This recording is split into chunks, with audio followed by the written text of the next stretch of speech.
Welcome, I'm your host, Malcolm Gallagher. From our BizVision studios in the UK, you're watching the BV-TV network. You're likely often heard the expression of, it's lonely at the top, especially of leaders and entrepreneurs. So what, the cynics will say, you chose to be there. But what those cynics don't realize is that when you are at the top, in that loneliness, who do you turn to for trustworthy advice and support? Who will be the someone who's not looking to do an Ides of March et tu Brutus on you? I'm expecting many of you from business of all sizes will be nodding your heads in agreement with me now. The thing is, it's almost too taboo to talk about.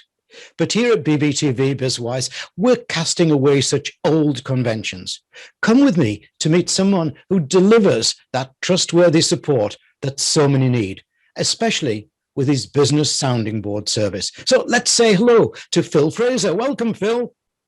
Hi, Malcolm. Nice to meet you. Yes, hey, listen, we've got an auspicious day today, you and I. It's sun shining in Leeds and sun shining in Northumberland.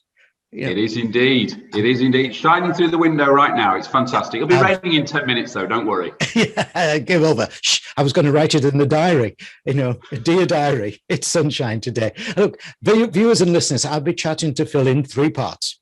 First, I'll ask him why he so passionately believes that the service he offers is needed and by whom. In part two, I'll ask him in which key areas or challenges he believes that business leaders need his sounding board services.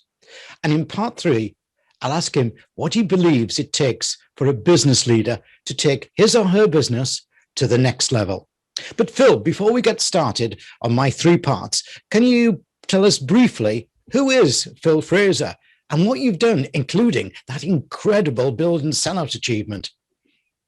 Okay, I'll give you the short version because I know we won't be on for long. Back in 2000, I worked with William Hill, the sports book, launched their first ever online casino. While I was there, we came across the concept of online bingo. I thought this sounds like a brilliant idea. I went out to the market, Dragon's Den style, to try and get funding for what would have been the UK's first pay-to-play bingo site. Failed terribly, didn't get any backing whatsoever. But what I'd done is I'd built a comparison website of what was going on in the market at the time, which was in the US. And just to get some data about the industry, people started asking me, can I advertise on your website? We said, yeah, okay, fine. Send us some money, we'll run some ads. And that became the business. Complete accident, started from home, myself, my wife. 18 years later, fast forward, a lot of blood, sweat and tears and hard work. And we were fortunate enough to sell the business to a PLC. Wow. Excellent. Yeah. So which is been there, but won a few and shredded a few T-shirts along the way. Absolutely. Lots and lots of battle scars along the way. Lots of what I would consider making it up as you go along, which I think a lot of entrepreneurs do. Yeah.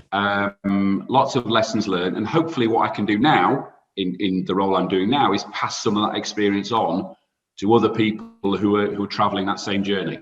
Yeah, I think it's invaluable to do that, Phil, because it doesn't matter, whether it's today's journey or you did it a few years ago. We encounter cultural difficulties, people difficulties, and so on, which don't change. Phil, let's get on with part one. For the past 30 plus years, I've been an executive coach, and so I'm well aware of the loneliness at the top comment. But I also think there's a who can I trust thinking as well. Is this why you're so passionate about the service you offer? Who needs it then, and when and how? I think it's I think having been there, I totally and utterly understand the requirement of having somebody outside looking in. Mm-hmm. And actually, while sort of developing what is now my product offering, I look back at my career and I can see three particular points where somebody from the outside coming in, two were consultants, one was actually a new hire, that new pair of eyes opens things up for you. Yeah. And I think there's lots of cliches in what we do as executive. You say executive coach, you can call me a mentor, a sounding board, a coach, whatever you want to do. And there's lots of cliches in it. And one of those is, you don't know what you don't know. Mm-hmm. And often it's, as somebody says, you're stuck in the weeds, you can't see the wood for the trees. And actually you can't see it. You need somebody to either make you step back and look, or somebody who looks at it completely from a completely non-biased, non-political, blank point of view, and say things like, why do you do that? Yeah. And why do you do it that way? Oh, well, we've always done it that way. And often, sometimes it's, well, we used to do it in the company I worked for before, so I just brought it in. Sometimes it's, well, that's the way the industry does it, which is great for somebody who's coming from a different sector, because then when you say, well, that's the way the industry does it, you can say, so have you thought about doing this? Have you thought about doing that? Have you thought about doing the other? And that's what people need. And the other thing is, and you've probably found this, you've been doing it a lot longer than I have, by the nature of the entrepreneur who sets up his own business, who runs his own business, that's quite it's quite positive. It's somebody with big egos and things like that. And actually, for somebody like that to hold their hand up and say, please, sir, I need some help. Yeah. That's a big step. Without a doubt. Yeah. People just don't like to take that step because it's almost an admission of failure, isn't it? And actually, it's not. It's the other way around. Yes. It's actually seeing the opportunity and going, right.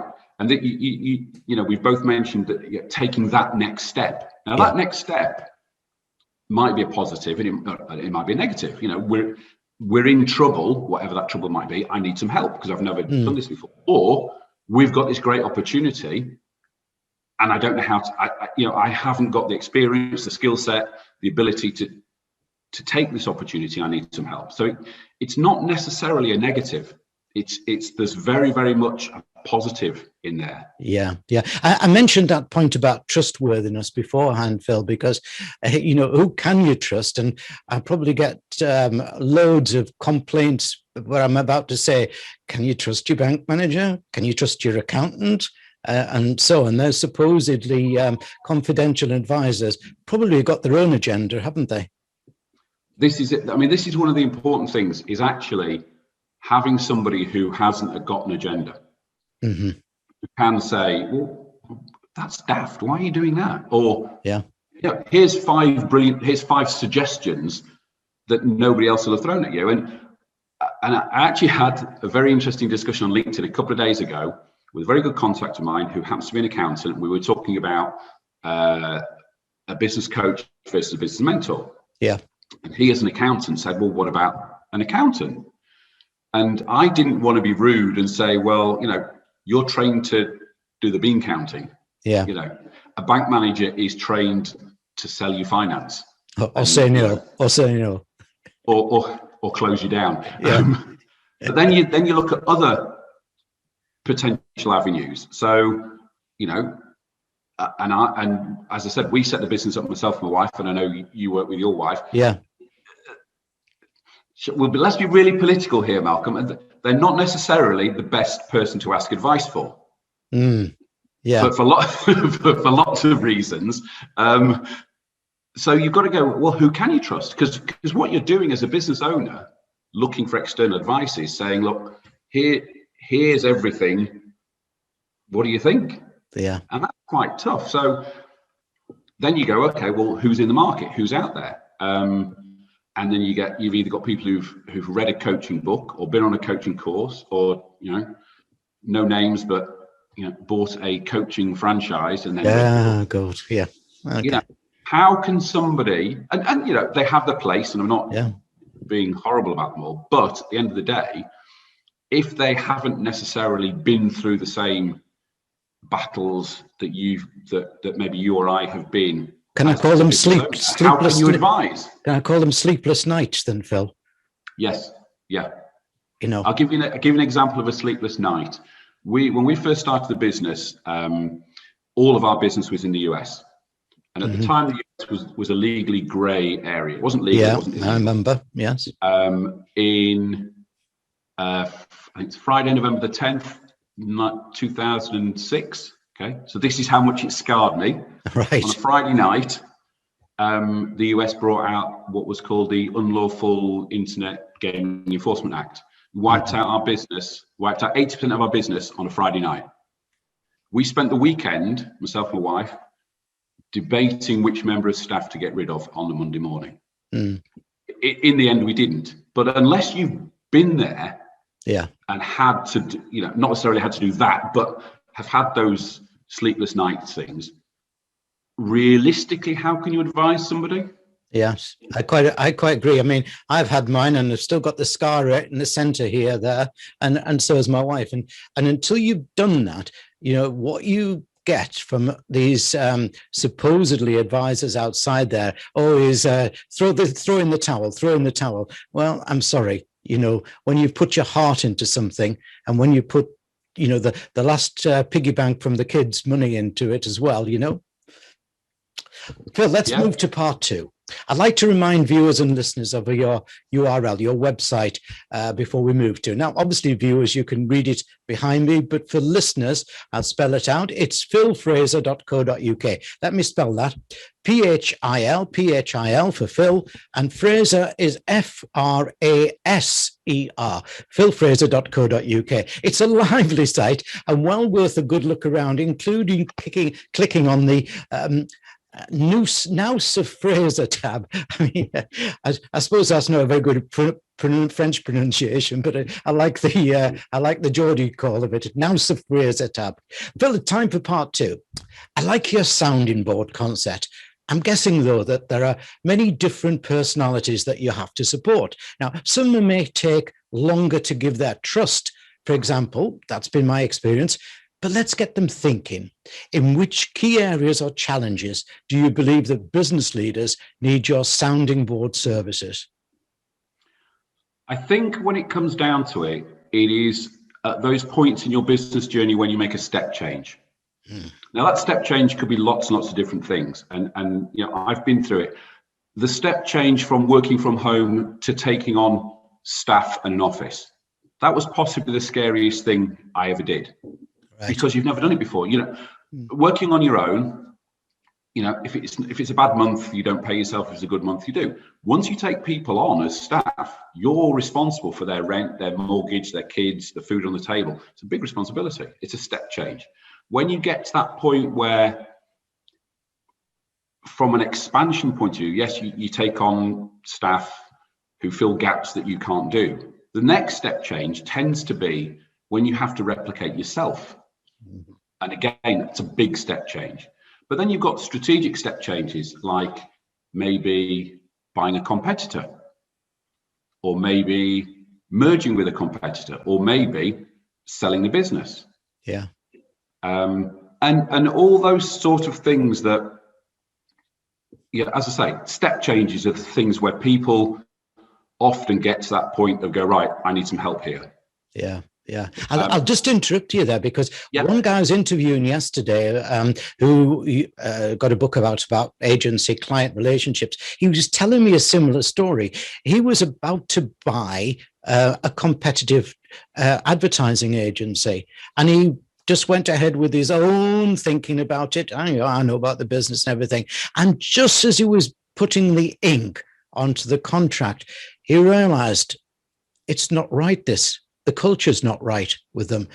I've never thought about that, I think that's probably where you step in strongly, do you? And it's some of it's learning, and it's like, I haven't done this before, help me. Other times it's one of the beauties of running your own business is you haven't got a boss. Yeah, fantastic. It's my business, I can do what I want.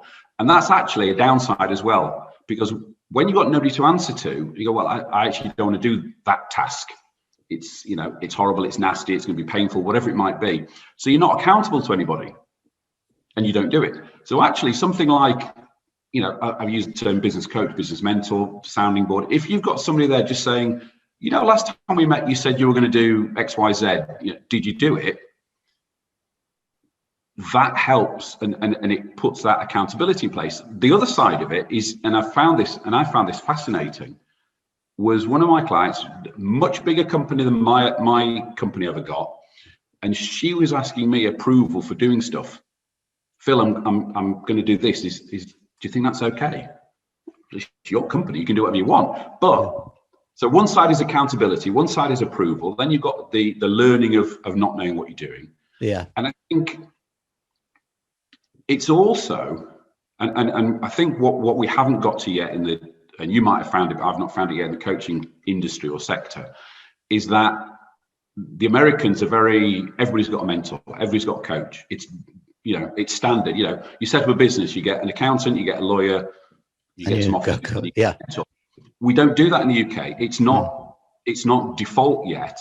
Yeah. So it's usually driven by something happening, or more so nowadays, I think people going, oh, this idea of a coach, that sounds good. I'll look into that, or a mentor, or sounding board. I use sounding board because I think business coach has a bit of a negative rap. Business mentor actually channeled into my imposter syndrome, and I was like, who the hell am I to mentor somebody? Which is nonsense, obviously. Sounding board, I think, fits right in the middle. And it's just, let's talk about what, I can coach you, I can mentor you, I can be the sounding board. I'm just there to help you. How do you want supporting? Yeah, it's getting people to understand, we use critical friend at times because that's probably what they often need. They want somebody to be straight with them, and that's where you don't get it from sometimes. And whether it's dishonest, I don't know, but people don't want to be straight sometimes with the clients in case they lose them as a client. Which is stupid, isn't it? Okay. But and then you go, okay, well, if I'm not going to have that sounding board / critical friend from the outside, where do I get one from the inside? So you can't sit down with your sales manager and think, hey, Dave, I'm thinking of selling the business. What do you think? he'll run a mile. Yeah. Or conversely, Dave, we're thinking of buying, John's business down the road. His first response is going to be, shit, that's my job up the Swanee. Yeah. So everybody who's and we talked about wives and even friends, friends who've got businesses, you obviously, you talk to them, oh, how's your business going? You're not going to say to them, to your pal that you're sitting next to at the match you're playing golf with or something and go, business is a bit fucked at the moment. I really need some help. You just can't. Yeah. And conversely, a friend isn't going to give you probably oversensitive stuff like, Malcolm, I really think you should shut the business down. Your partner's not going to say that, and your wife's not going to say that, and your sales manager's not going to say that. You need, and even your accountant might not. If your accountant says, I think you should wind the company down, even the accountant's thinking, oh, well, that's next year's fees down the Swanee because I've lost a client. Yeah. So it is quite difficult. It is. I understand. I like the term critical friend. I like that. That's nice. Yeah. And I can do that. Thanks, Phil. Now for part 3. It seems that trust is like that sand running out in a timer. It just quickly disappears. I guess you need to keep renewing it with a client, but also guess that they need to see that themselves without being constantly told it. The other thing to consider is that achieving success takes time. What do you believe it takes for a business leader to take his or her business to the next level? And how do you help them through that possibly long journey? I think it's that phrase, what got you here isn't necessarily going to take you there. And it's my business took me, it's a great story, startup to sale, to a PLC, fantastic. People miss the little bit in small type that says in 18 years. Yes. Yeah. It's and all these overnight successes you hear about, they're not. They've been around for years. You just weren't aware of them. Yeah. So it takes a long time, and it's being able to maximize opportunities. It's being able to see the wood for the trees and have that master plan in place all the time. And people use the term true north. We used the BHAG from Jim Collins, Good to Great. And it is a long road, and it takes time. And I think the enlightened business owner sees the benefit of being able to let go, being able to delegate, being able to bring experts in from the outside, and be able to hold their hands up and say, look, I don't know everything. I'm not the expert on everything, but I know somebody who is, and somebody who will make this business better, even if it's not me taking the, me as the business owner taking the glory. Excellent. Yeah. I started by saying to the many viewers and listeners today, you'd be nodding your heads on the loneliness at the top concept. I then discussed with Phil Fraser how you could gain the confidential support that you need. I trust you now nodding your head in agreement. Thanks, Phil, for a great, lively and much needed interview. Pleasure. Lovely to speak to you. Yeah. And I'll add the next one. And long may Leeds United continue to be successful. Absolutely fantastic. That's what it's all about. It's not about business. It's about Leeds United.